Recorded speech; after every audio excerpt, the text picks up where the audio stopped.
Hi everyone, welcome to week 15. This is now our final week of lecture before we have finals week next week. So that's pretty crazy to believe. Time really has flown by really fast. But I want to check in with you all, talk a little bit about what we have this week on our agenda, what's upcoming next week, and check in with you all about the educational philosophy papers. So this week we are covering chapter 14, standardized tests and accountability. Similar to previous weeks, you'll just be looking over the PowerPoint and reading the chapter on this content.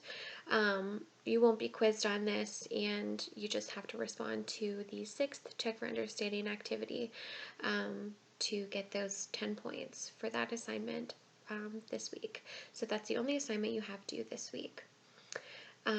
Next week, you won't have any chapters to read, any content to cover. You'll solely be working on your educational philosophy paper. And I would advise you, if you haven't started already, to really dive into that this week so you have time to ask me questions before next week comes. So I have time to give you adequate feedback and you can make adjustments to your paper as needed. I described the educational philosophy paper to you in previous weeks when I had you submit an outline for that content, but just to reiterate, in each of those domains on the educational philosophy paper, make sure you are looking at the rubric, have it by your side whenever you are writing your paper, and make sure you hit on all of those criteria under each domain in your paper. Because that's the method of evaluation. I'll be looking at that to assess your performance, so ensure that you have all that information included.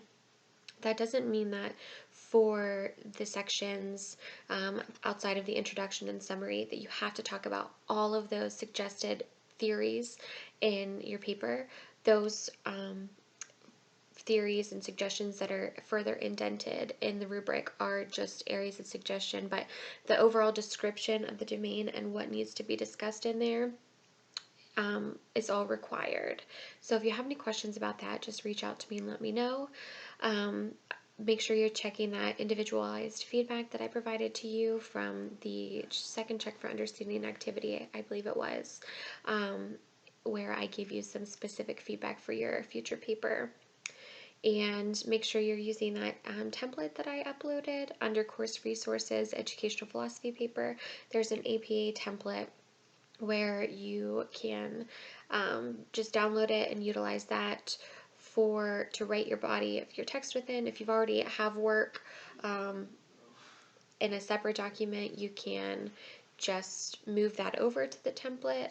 The APA title page and the headings that are on top of the page that list the title of the paper, as well as the reference page, is all required, as well as the use of 12-point Times New Roman font and double space your paper.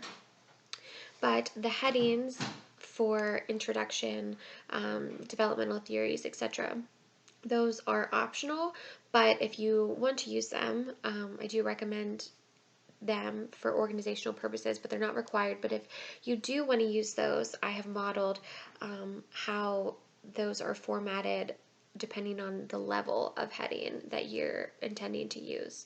So check that template out when you're writing your paper, and if you have any questions, please reach out to me sooner than later about that. I'm doing my best to get all of your assignments back to you in a timely manner. I still have, I know, a number of things that I need to get back to you, including some classroom observations and a few check for understandings.